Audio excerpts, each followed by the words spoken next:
குழந்தை இயேசு பொதுவாக 3 பேர் கையில் தான் நம்ம பார்த்துருக்கோம். முதல்ல தாய் மரியாள், 2வது வளர்ப்பு தந்தை சூசையப்பர், 3வது தான் அந்தோனியார். அந்தோனியார் இறைப்பணிக்காக செல்லும்போது ஒரு வீட்டில் தங்க நேரிட்டது. அங்கே அவர் தங்கியிருந்த ரூம்ல இருந்து பிரகாசமாக ஒரு ஒளி வந்துச்சு. அங்கே இருந்த எல்லாரும் ஓடி போய் பார்க்குறாங்க, என்ன இங்கேருந்து ஒரு ஒளி வருது அப்படின்னு. அங்கே பார்க்கும்போது எல்லாருக்கும் ஒரே ஆச்சரியம். அங்கே அவங்க பார்த்தது அந்தோனியார் கையில் குழந்தை இயேசு. அப்புறம்தான் அந்தோனியார் எவ்வளோ புனிதமானவங்கன்னு தெரிஞ்சுக்கிட்டாங்க. அந்தோனியார் சர்ச்சு தமிழ்நாட்டில் நிறைய பிளேஸில் இருக்குது. முக்கியமாக தூத்துக்குடி புளியம்பட்டி அந்தோனியார் சர்ச்சு ரொம்ப ஃபேமஸ். உங்களால் முடிஞ்சால் கண்டிப்பாக போய் பாருங்கள். தேங்க்யூ.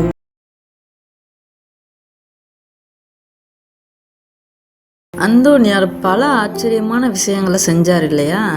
அதே மாதிரி அவர் இறந்ததுக்கு அப்புறம் ஒரு விஷயம் நடந்தது, அது ரொம்ப ஆச்சரியமானது. அவர் இறந்த பிறகு அவரோட கல்லறையை புதுசாக வடிவமைக்கிறாங்க. அதாவது ஒரு இடத்துல இருந்து வேற ஒரு இடத்துக்கு மாற்றுறாங்க. ஒரு புது சர்ச்சில் கொண்டு போய் வைக்கிறாங்க. அப்போ பார்க்கும்போது அவர் உடல் எல்லாம் அழுகி போயிருந்துச்சு. ஆனால் அவரோட நாக்கு மட்டும் அழுகலையாம். அப்போ இருந்த ஃபாதர் அந்த நாக்கை கையில் எடுத்துட்டு, இந்த நாக்கு எப்பவுமே தேவனை துதிச்சுக்கிட்டே இருந்த நாக்கு. இப்போ இந்த ஒரு ஆச்சரியமான விஷயத்தினால நம்மளும் இனிமேல் தேவனை துதிப்போன்னு சொன்னார். இது தெரியாதவங்க தெரிஞ்சுக்கோங்க, எல்லாருக்கும் ஷேர் பண்ணுங்க. அந்தோனியாரை பற்றி உங்களுக்கு தெரியும்னா கமெண்ட் பண்ணுங்க. தேங்க்யூ.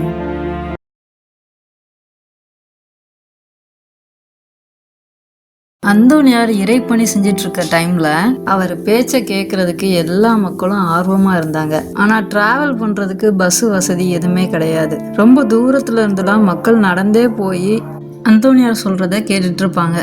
அப்போ ஒரு ஊர்ல அந்தோனியார் பேசிட்டு இருக்கும்போது அவர் வந்திருக்காருன்னு தெரிஞ்ச ஒரு பொண்ணு வீட்டு வேலையெல்லாம் அப்படியே பாதியில விட்டுட்டோம், குழந்தையும் மறந்துட்டு போயிட்டா. அடுப்புல வெந்நீர் வச்சிருந்திருக்கா. அவளுக்கு அந்த ஞாபகமே இல்லை. வீட்டுக்கு திரும்பி வந்து அவ பார்க்கும்போது குழந்தை வெந்நீர் எடுத்து விளையாண்டுக்கிட்டு இருந்துச்சு. எல்லாரும் ஓடி போய் ஆச்சரியமா பாக்குறாங்க. அந்தோனியாரோட ஆசைக்கு அந்த குழந்தைக்கு கிடைச்சது அப்பதான் அந்த பொண்ணு உணர்ந்தா. வெந்நீர் எடுத்து விளையாண்ட குழந்தைக்கு எதுவுமே ஆகலைன்னு ஊர் முழுவதும் ஆச்சரியமா பேசினாங்க. அந்தோனியாரோட சொற்பொழிவை கேட்கறதுக்காக இன்னும் அதிகமா மக்கள் திரண்டு வந்தாங்க. எல்லாருக்கும் ஷேர் பண்ணுங்க. தேங்க்யூ.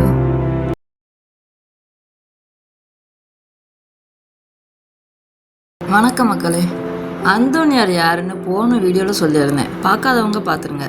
அந்தோனியார் ஒரு முறை இறைப்பணி ஆட்டிட்டு இருக்கும்போது நற்கர்ணை இருக்குல்ல, அதில் ஏசப்பாவோட பிரசன்னம் இருக்குன்னு சொன்னார். உடனே கூட்டத்தில் இருக்கிறவன் இதெல்லாம் பொய், இதெல்லாம் நாங்கள் நம்ப மாட்டோம் அப்படின்னு சொல்கிறான். அந்தோனியார் சொல்கிறாரு, உன்னோட கழுதைக்கு 3 நாள் சாப்பாடு கொடுக்காத, 3 நாள் கழிச்சு சாப்பாடு ஒரு பக்கமும் நற்கர்ணை ஒரு பக்கமும் வை, கழுதைக்கு எது தேவைன்னு பார்ப்போம் அப்படின்னு சொல்கிறாரு. கழுதைக்காரரும் அதே மாதிரி செய்ய 3 நாள் கழிச்சு ஊரே திரண்டு இருந்துச்சு. தண்ணியும் புல்லும் ஒரு பக்கம் வைக்கிறாங்க, நற்கர்ணை ஒரு பக்கம் வைக்கிறாங்க.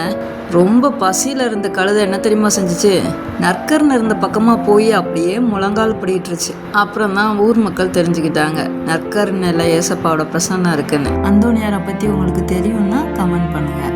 தேங்க்யூ.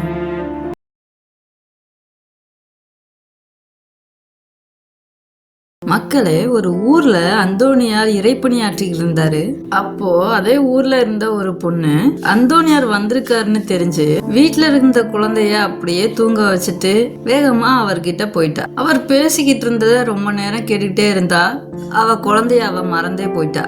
அப்புறமா அவ வீட்டுக்கு போய் பார்க்கும்போது குழந்தை இறந்து கிடந்துச்சு. இந்த பொண்ணு அழுதுகிட்டே மறுபடியும் அந்தோனியார் கிட்ட போய் சொல்றா, என் குழந்தை இறந்து போச்சு, இப்ப என்ன பண்றதுன்னே தெரியலன்னு புலம்புறா.